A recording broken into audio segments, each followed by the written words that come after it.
बिस्मिल्लाहिर्रहमानिर्रहीम। अस्सलाम वालेकुम नाज़रीन, आप यूट्यूब चैनल देख रहे हैं। मैं इमरान खान हूँ। ये एक वीलॉग ज़रा अलग किस्म का है क्योंकि बहुत सारे लोग मैसेजेस कर रहे थे और उनका ये कहना था कि जो कुछ भी शाम में हुआ और पूरा का पूरा हुकूमत का तख्ता उल्टा गया, उसके ऊपर एक वीलॉग करें और तफसीलात बताएं कि एक्चुअली वहाँ क्या हुआ।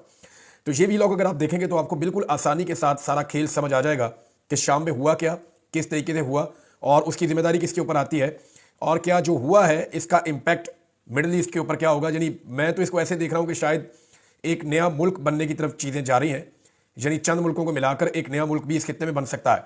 ये चीज़ें जल्दी तो नहीं होंगी लेकिन टाइम लगेगा। आप सबसे पहले यहाँ पे एक मेरे पास मैप है मिडल ईस्ट का। इस मैप को अगर आप देखें, और ये देखना बड़ा ज़रूरी है ताकि आप समझ लें कि यहाँ पे हुआ क्या है। अगर आप मिडल ईस्ट का एक मैप देखें तो आपको ये सब्ज रंग का सीरिया नज़र आ रहा है। सीरिया शाम को कहते हैं, अंग्रेजी में इसका नाम सीरिया है। और इसके साथ आपको पीले रंग का जो है वो इराक नज़र आ रहा है और इससे पिछली तरफ जो है वो ईरान है।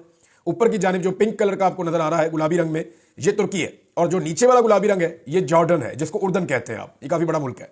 और उसके नीचे जो सब्ज एरिया है बहुत बड़ा, ये जनाब मिस्र है और मिस्र के सामने समंदर की दूसरी तरफ सऊदी अरब है ऑरेंज कलर का। तो ये इस नक्शे को एक दफ़ा अपने जहन में रखें। बीच में सीरिया है और ब्राउन कलर का बिल्कुल छोटा सा एक मुल्क लबनान है। और जो येलो एरिया आपको नज़र आ रहा है जिसके साथ कुछ ग्रे एरिया लगा हुआ है, ये वो टेरिटरी है फ़लस्तीन और इसराइल का इलाका, जहां पे एक्चुअली लड़ाई लगी हुई है और इसको लेकर एक डिस्टर्बेंस इस पूरे रीजन के अंदर रहती है। अब शाम के अंदर ऐसा क्या हुआ कि एकदम तख्ता उल्टा गया। यहां पे जो है वो बशार अल असद की हुकूमत थी और 24 साल तक वो हुक्मरान रहा है शाम का। उससे पहले उसका वालिद जो है वो भी एक लंबे अरसे तक, लगभग 25-26 साल तक उसका वालिद भी यहाँ का हुक्मरान रहा शाम का। और इन्होंने वहां पे बड़ी ज़बरदस्त किस्म की हुकूमत की है। 1970-71 की बात है। थोड़ा सा मैं आपको बताऊं कि ये जो अब लड़ाई हुई है ना, ये 27 नवंबर को शुरू होती है एकदम और 8 दिसंबर को फैसला हो जाता है। यानी ऐसा कैसा हो गया, इतना बड़ा मुल्क है, इतनी बड़ी फोर्सेज हैं, दुनिया पूरी का वहां पे स्टेक है, अमेरिका का वहां पे स्टेक है, रशिया का वहां पे स्टेक है, ईरान का वहां पे स्टेक है, तुर्की का वहां पे स्टेक है। खुद बशार अल असद जो है वो 50 साल तक उसके खानदान ने हुकूमत की है। ये कैसे हो गया कि 11 दिन के अंदर अंदर सारा कुछ तलपट हो गया। यानी एक हुकूमत मौजूद थी और 11 दिन के अंदर अंदर वो छू मंतर होगी, खत्म होगी। ये कैसे हुआ, ये चीजें मैं आपको बताता हूं, लेकिन थोड़ा सा बैकग्राउंड आप देख लें। ये 1970-71 की बात है। उस वक्त एक वजीर दिफा हुआ करता था शाम का, जिसका नाम था हाफिजुल असद, जो बशार अल असद का वालिद था। एक्चुअली इनके खानदान के 3 लोग हैं जो मकबूल हुए हैं। इनका वालिद था हाफिजुल असद, उसने एक तहरीक चलाई वजीर दिफा के तौर पर और 16 नवंबर 1970 को उसने फौजी बगावत कर दी। उस बगावत के नतीजे में उसने कब्जा कर लिया शाम के ऊपर और शाम पे उसकी हुकूमत बन गई। अब ये बड़ा ताकतवर आदमी था। ये बंदा जो है ये रहा 1970-71 से लेकर सन 2000 तक। जब तक ये मर नहीं गया तब तक इसके पास ही इक़्तिदार रहा। इसने अपने दौर में बड़ा जुल्म किया, बहुत सारी ऐसी चीज़ें की। इसराइल के साथ एक जंग भी की इसने और उसमें इसको शिकस्त हुई थी। मिस्र के साथ मिलकर शाम ने एक जंग की थी जिसमें इन दोनों मुल्कों को इसराइल से शिकस्त हो गई थी 1973 में। हमा एक इलाका है 1982 में, वहां पर बड़ा खौफनाक कत्लेआम इन्होंने किया था। और वो जो कत्लेआम किया था वो अखूनुल मुस्लिमीन की एक तंजीम थी, उसके खिलाफ इन्होंने किया था। और लगभग जो मुख्तलिफ इतलात हैं 10,000 से लेकर 40,000 तक लोगों के बारे में बताया जाता है कि उनको हलाक कर दिया गया था या वो जाबहक हो गए थे। फिर इनका एक 2 बेटे थे, ये यानी जो हाफिजुल असद है उसके 2 बेटे थे। एक बासुल असद, ये बासुल असद जो है ये बड़ा बेटा था और जो छोटा बेटा था वो था बशारुल असद। बशार जो है ये लंदन में पढ़ता था, बरतानिया में, और जो बासिल है ये अपने वालिद के साथ है। ये एक एक्सीडेंट हुआ इसका और गाड़ी का, और ये मर गया उस एक्सीडेंट में बासुल असद, यानी हाफिजुल असद का बड़ा बेटा 1994 में मर गया था। अब उसके बाद जो जानशीन है वो बशार अल असद ने बनना था। तो सन 2000 में जो हाफिजुल असद है उसका इंतकाल हो गया और जून 2000 में बशार अल असद बन गया सदर और सारा कंट्रोल उसने ले लिया। शुरू में इस बंदे ने थोड़ी सी जमहूरियत दिखाई, थोड़ी इधर उधर की चीज़ें की, इसने लोगों की बेहतरी के दावे किए, बातें की, शादी कर दी। लंदन की एक लड़की थी उसके साथ, थी वो वैसी शामी थी, शाम की रहने वाली थी, लेकिन उसके साथ आसमा नाम था उसका, आसमा बशार अल असद। उसके साथ इसने शादी की। खुद ये शिया फैमिली है और वो लड़की जो थी वो सुन्नी फैमिली की थी। तो इसने उसी साल में जब इसका वालिद का इंतकाल हुआ और ये इक़्तिदार में आया तो इसने दिसंबर में उसके साथ शादी कर ली। उसकी एक अलग कहानी है, फिर कभी मौका मिला तो आपको बताऊंगा कि वो खातून क्या थी, उसने अपनी ज़िंदगी में क्या किया। लेकिन प्रॉब्लम का जहां से आगाज होता है ना वो सन 2011 में होता है। 2011 तक चीज़ें ठीक चल रही थी, इसकी डिक्टेटरशिप भी ठीक चल रही थी, इसका पूरा कंट्रोल था वहां पे और इसने कंट्रोल किया हुआ था ईरान की मदद से। ईरान की सपोर्ट इसको हमेशा से रही है क्योंकि शाम के अंदर ईरान के हमायत याफ्ता कुछ ग्रुप्स थे जो हमेशा से एक्टिव रहे हैं और वो इसराइल के खिलाफ कार्रवाइयां भी करते रहे हैं। यानी आप शाम के अंदर जो एक बहुत बड़ी सपोर्ट है वो हमास की थी और हिजबुल्लाह की थी। तो ये ईरान को वहां पे हमेशा से शाम में, लबनान में, ईरान में अपने कुछ ना कुछ उसने अपने एलिमेंट हमेशा से रखे थे। और शाम को पूरी सपोर्ट शाम की हुकूमत को ईरान देता था और रशिया भी देता था। यानी अभी आखिर तक जिन दो मुल्कों ने पूरी सपोर्ट दी है बशार अल-असद को और उसके खानदान को या उसके इक़्तिदार को, वो एक ईरान है। ईरान के तो इवन जनरल्स और कमांडर्स वो वहां पे मौजूद थे और वो सारी हिकमत अमली बनाते थे बशार के लिए और उसकी पूरी सपोर्ट करते थे। फिर इस तरह रशियन जो है वो अपने शिप्स लेकर आए हुए थे, अपने बहरी जहाज, अपना इक्विपमेंट, अपने हथियार वो लेकर आए थे। उनके फौजी वहां पे मौजूद थे, वो लड़ाई में प्रैक्टिकली हिस्सा लेते थे रशियंस। तो ये दो मुल्क सपोर्ट कर रहे थे बशार के इक़्तिदार को। दूसरी जानिब जो आखिरी लड़ाई थी, इसमें जो अरब ममालिक हैं वो और अमेरिका, ये दूसरी तरफ थे। ये अब बशार को सपोर्ट नहीं कर रहे थे। तो एक तरफ बशार के खिलाफ अमेरिका और उसके इत्तेहादी जो अरब ममालिक थे, और एक तरफ जो है वो ईरान और रशिया जो है वो उसको सपोर्ट कर रहे थे। ये आप दोनों चीज़ों को याद रखें कि ये प्रॉक्सी भी थी, एक तरह की लड़ाई इस तरह की थी। अब 2011 में आपको याद होगा वहां पे एक तहरीक का आगाज हो जाता है और एक कंपेन शुरू हो जाती है बशार के खिलाफ, और बशार जो है उसका इक़्तिदार हिल जाता है। उसके बाद इसने जुल्म और सितम का एक बाजार गर्म कर दिया। इसने शाम के अंदर इसने अपनी अपोजिशन को दबाने के लिए पूरी ताकत का इस्तेमाल किया। लाखों लोगों को इसने जेलों के अंदर भर दिया। इसकी बदनामी तो 3-4 बहुत बड़ी बड़ी जेलें जिसके अंदर ये लोगों को डाल देता था। इसने खवातीन को भी जेलों में डाला, इसने बंदों को भी जेलों में डाला। जो लोग लड़ाई करने के लिए आते थे, पहले तो ये पुरअमन तरीके से लोग एहतजाज करते थे, तो इसने लोगों को इतना मारा कि वो फिर मुजामत शुरू हो गई और लोगों ने हथियार उठाना शुरू कर दिए। अब जब लोगों ने हथियार उठाना शुरू किए तो ऐसा नहीं था कि वहां के लोग इससे लड़ पड़े, बल्कि बाहर से बड़ी सपोर्ट आई और इसके खिलाफ बाकायदा हथियारबंद लोग वहां पे पहुंचना शुरू हो गए। क्योंकि एक सरहद आप देखिए, अगर गौर करें तो इराक के साथ लगती है। ये एक सरहद अगर आप देख रहे हैं तो ये इराक के साथ लगती है और ये बहुत बड़ी सरहद है जो इराक के साथ लगती है। यहां से, क्योंकि इराक के अंदर आपको पता है खाना जंगी चल रही थी सन 2004 से, वहां पे अमेरिका ने अपने इत्तेहादियों के साथ मिलकर अटैक किया हुआ था। तो वहां से बहुत सारे जो ग्रुप्स हैं वो शाम में आते जाते थे और वहां पे उनका एक बड़ा इन्फ्लुएंस था। और उस इन्फ्लुएंस की वजह से ये सपोर्ट जो है वो हथियारों समेत मिलना शुरू हो गई बागियों को। इन्होंने बागी करार दे दिया था। जो भी बशार की हुकूमत के खिलाफ जाता था उसको बागी कहते थे। ये रेबल्स हैं, ये बागी हैं, ये हमारे खिलाफ जा रहे हैं, हमारे ऊपर अटैक कर रहे हैं, ये हमारे साथ ज्यादती कर रहे हैं, जमहूरियत के दुश्मन ऐसा करार दिया जाता था। हालांकि वो खुद एक बहुत बड़ा डिक्टेटर था। उसके बारे में मुख्तलिफ रिपोर्टें हैं। एमनेस्टी इंटरनेशनल की रिपोर्ट के मुताबिक ये चंद सालों का रिकॉर्ड है और ये रिकॉर्ड अगर आप देखेंगे तो आपके रोंगटे खड़े हो जाएंगे, आप हिल जाएंगे कि क्या इतना जुल्म हो सकता है। एमनेस्टी इंटरनेशनल की रिपोर्ट के मुताबिक 2011 से 2015 के दरमियान 13,000 से ज्यादा लोगों को एक जेल के अंदर लटका दिया गया। और कुछ रिपोर्टें ऐसा कहती हैं, लेकिन मुझे ये एग्जैचुरेटेड फिगर लगता है कि लगभग 1 लाख के करीब लोगों को बशार ने कत्ल करवाया है। और जितने भी दंगे फसाद हुए उसके बाद शाम के अंदर, क्योंकि जो मुजामत थी पहले पॉलिटिकल थी, फिर वो शुरू हो गई हथियारों के साथ, बाहर से उनको सपोर्ट आना शुरू हो गई। फिर रशिया और अमेरिका की प्रॉक्सी वॉर वहां पे शुरू हो गई। रशिया को सपोर्ट कर रहा था ईरान, अमेरिका को सपोर्ट कर रहे थे खामोशी के साथ कुछ अरब ममालिक, लेकिन खामोशी के साथ, यानी हथियार दे दिए, पैसा दे दिया, इस तरह से वहां सपोर्ट हो रही थी। और इराक से जो है वो मुजाहिद पहुंच रहे थे धड़ाधड़, वहां से लड़ने वाले पहुंच रहे थे, लड़ाका लोग। तो दोनों तरफ से एक जंग लगी हुई थी गुज़िश्ता चंद सालों से। इस लड़ाई में लाखों लोगों का कत्ल हुआ है, लेकिन बशार ने अपने इक़्तिदार को नहीं छोड़ा, उसकी गिरफ्त अपने इक़्तिदार के ऊपर थी। अब हुआ क्या कि 27 से लेकर 8 दिसंबर तक, 27 नवंबर से 8 दिसंबर तक सारा का सारा सिनेरियो तब्दील हो गई। हर चीज एकदम बदल गई।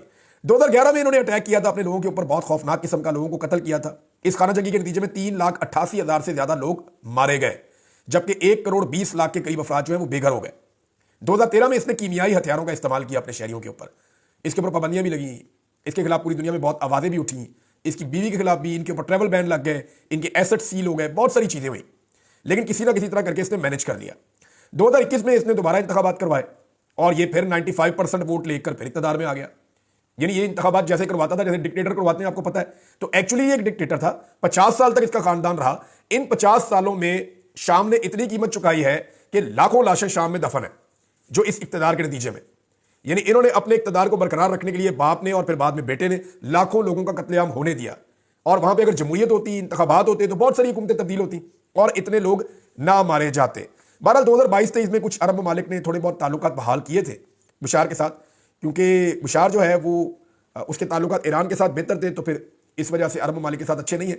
लेकिन हैरत की बात यह है कि अचानक से ईरान भी चला गया और रशिया भी चला गया। अगर आप गौर करें ना, तो डोनाल्ड ट्रंप के अच्छे ताल्लुकात हैं पुतिन के साथ। ये इल्जाम भी लगते हैं डोनाल्ड ट्रंप पे। डोनाल्ड ट्रंप दुनिया के अंदर जंगों को खत्म करने के लिए मशहूर है कि खत्म करो जंग, बस जो पब्लिक चाह रही है उस तरह मामला उस तरफ लेकर जाओ। अमेरिका में भी उसने यही गेम किया। वो एंटी मिलिट्री, एंटी जंग आदमी है कि लड़ाइयों में वो नहीं पड़ता, कोशिश करता है जंग बंद हो जाए। अब डोनाल्ड ट्रंप के इलेक्शन जीतने के बाद अचानक से रशिया निकल गया वहां से। ऐसे कैसे निकल गया? इतना ताकतवर मुल्क है, इतना बड़ा मुल्क है। रशियन फौजी अपने हथियार उठाते हैं कुछ दिनों पहले और निकल जाते हैं, अपने शिप भी वहां से ले जाते हैं। और जो हथियार नहीं चाहिए उनको वहां छोड़ जाते हैं। इसी तरह ईरान भी एकदम इस लड़ाई से निकल गया। उनके लोग वहां से ऐसे गायब हुए जैसे पता ही नहीं चला। ईरान इस लड़ाई से क्यों निकला, उसके पीछे आपको एक चीज ध्यान में रखनी पड़ेगी कि गुज़िश्ता कुछ अरसे से सऊदी अरब और ईरान के दरमियान, यूएई और ईरान के दरमियान बहुत सारी चीजें ऐसी हो रही हैं जो माजी में नहीं हुई, तो उधर भी एक ताल्लुकात बड़े अच्छे बहाल हो रहे हैं। तो ऐसा लगता है कि जो एक सपोर्ट थी ईरान की और रशिया की, वो गालिबन मुज़ाकरात के नतीजे में या कुछ और चीज़ों के नतीजे में वो हटना शुरू हो गई। और जब वो सपोर्ट हटना शुरू हुई तो बशार के पास इतनी ताकत नहीं थी कि वो अपनी पब्लिक के खिलाफ खड़ा होता या जो बागी आ रहे थे लड़ने के लिए उनके खिलाफ खड़ा होता। अब ये तंजीम कौन सी है जिसने शिकस्त दी है बशार को? ये जो तंजीम है इसका नाम है हैतुल तहरीर उल शाम, ये इसका नाम है जनाब। ये जनवरी 2017 में ये बनी थी और बहुत बड़ी बड़ी जो सुन्नी मुसलमानों की जहादी तंजीमें थी या लड़ाका तंजीमें थी, ये उनका मिलाप हुआ था। यानी जैशुल अहरार और जमातुल फतल अल शाम, अंसारुद्दीन फ्रंट, जैशुल सुन्ना, लिवा उल हक, नूरुद्दीन अल जैंकी मूवमेंट, ये 6 बड़ी तंजीमें हैं जिनको इकट्ठा करके ये एक तंजीम बनी थी। और ये तंजीम अब काम कर रही थी इराक से मुल्हिका जो इलाके हैं शाम के, वहां पे। इसके अंदर जो है ना, वो जो सबसे तगड़े लोग थे इस तंजीम के अंदर, वो कुर्दिश कहे जा रहे थे कि कुर्दों का यहां पे बहुत ज्यादा इन्फ्लुएंस था और वो इसके अंदर काम कर रहे थे। इसमें नाजरीन ये जो है ना, ये सीरियन डेमोक्रेटिक अलायंस है और ये सन 2015 के अंदर इसने काम करना शुरू किया था। इसमें ज्यादा लोग जो हैं वो कुर्द हैं और ये सारे मिलकर अटैक करने के लिए आए। ये तंजीमों का एक पूरा जत्था है जिन्होंने मिलकर वो कह रहे हैं जी हमने आजादी हासिल कर ली है, दूसरी तरफ कहा जा रहा है जी कब्जा हो गया है। लेकिन जो भी हुआ है, तंजीमों का एक पूरा ग्रुप है जिन्होंने मिलकर किया है और इसमें कुर्दों की एक इन्वॉल्वमेंट है और खास तौर पे सीरियन डेमोक्रेटिक अलायंस के अंदर उनकी ये इन्वॉल्वमेंट है। इस तंजीम के सख्त खिलाफ है तुर्की और आलमी सतह पर इसके ऊपर पाबंदियां भी है। अब तुर्की क्यों खिलाफ है, जरा इसका भी आप गौर कर लीजिए। तुर्की इसलिए खिलाफ है कि इसके अंदर ज्यादा इंफ्लुएंस किनका है? इसके अंदर ज्यादा इंफ्लुएंस है कुर्दों का। कुर्द जो है ये वाहिद इस वक्त इस रीजन के अंदर एक कौम है जिसके पास मुल्क कोई नहीं है। माजी में कुर्दिस्तान एक मुल्क हुआ करता था और बहुत बड़ा मुल्क होता था, लेकिन वो मुल्क फिर खत्म हो गया। कुर्दों का अपना एक बहुत बड़ा इलाका होता था, वो खत्म हो गया। सलाउद्दीन अयूबी भी कुर्द था, जिसने आखिरी मरतबा जब बैतुल मक़दस को फतह किया गया तो सलाउद्दीन अयूबी ने फतह किया था, वो भी एक कुर्द था और उसने सलीबी जंगों के अंदर बड़ी जबरदस्त शिकस्त दी थी अंग्रेजों को।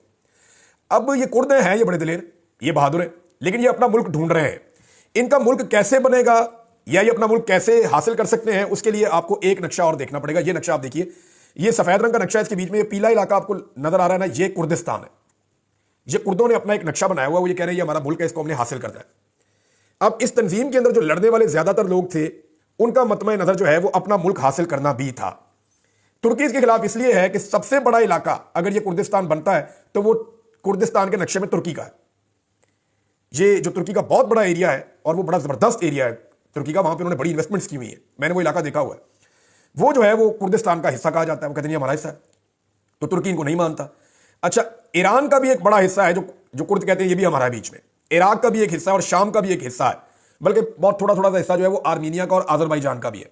अगर पूरा कुर्दिस्तान इसी नक्शे के मुताबिक बनता है तो 4 बड़े मुल्क तुर्की, शाम, ईरान और इराक ये उसका हिस्सा हो जाएंगे और उसके बाद थोड़ा सा आर्मीनिया और बिल्कुल थोड़ा सा अजरबैजान ये उसका हिस्सा हो जाएगा अगर कुर्दिस्तान बनना है तो। अब वो लोग जो है वो फ्यूचर में 2 चीजें अचीव करेंगे। तो वो कह रहे हैं जी शाम में हमने अपनी इस्लामी हुकूमत कायम कर ली है और इसका जो सरबराह है उसके बारे में थोड़ी सी चीजें मुझे आपको बतानी पड़ेंगी, इसलिए जो बड़ा इंपॉर्टेंट आदमी है, आने वाले दिनों में आप इसके बारे में खबरें सुनेंगे। ये जो आदमी है इसका नाम है अबू मोहम्मद अल जुलानी। ये पहले अलकायदा के साथ होता था, दाइश के साथ होता था और अल बगदादी के साथ इन्होंने काम किया था। उसके बाद ये शाम में आ गया था अल बगदादी की मर्जी से, वहां पे मुख्तलिफ तंजीमों में काम करता रहा। करते करते अब ये इस तंजीम का सरबराह बन गया। ये 5 साल अमेरिका की कैद में भी रहा है और अब इसको सपोर्ट जो है वो वेस्टर्न सपोर्ट इसके साथ थी, रशिया और ईरान की सपोर्ट इसके साथ नहीं थी। लेकिन जिस तरह रशिया ने और ईरान ने विड्रॉ किया ना इस सारे मामले में, ये ऐसा लगता है कि किसी बैकडोर चैनल पे कुछ चीजें तय हुई हैं जिनकी वजह से निकल गए, एकदम ये लोग निकले और उसके बाद सूरत वहां पे बदल गई। बशर अल असद ने आज से 1 हफ्ता पहले लगभग रशिया का एक दौरा किया था और उसके बाद जब वो वापस आया था तो उसकी एक फोटो जारी की गई थी मीडिया में कि जनाब वो वापस दमिश्क पहुंच गया है, शाम के दारुल हुकूमत दमिश्क में वापस पहुंच गया है। लेकिन उस तस्वीर की जब तहकीकात की गई तो पता चला कि वो 2023 की एक तस्वीर है जो अब लगाई गई है। बुशार जब से वापस आया दमिश्क में या शाम में, तब से लेकर अब तक उसकी कोई तस्वीर मौजूद नहीं है। मैं आपको फिर बता रहा हूं कि इस बात का कभी इम्कान है कि बशर अल असद 1 हफ्ता पहले रूस चला गया था, उसकी बीवी और 3 बच्चे भी वहीं पे। 1 हफ्ता पहले रूस चला गया था, उसको इस बात का पता था कि रशिया विड्रॉ कर रहा है, उसको इस बात का आइडिया था कि ईरान पीछे निकल जाएगा, लिहाजा अब शाम को छोड़ देना चाहिए और वो शाम से चला गया था और कभी वापस ही नहीं आया।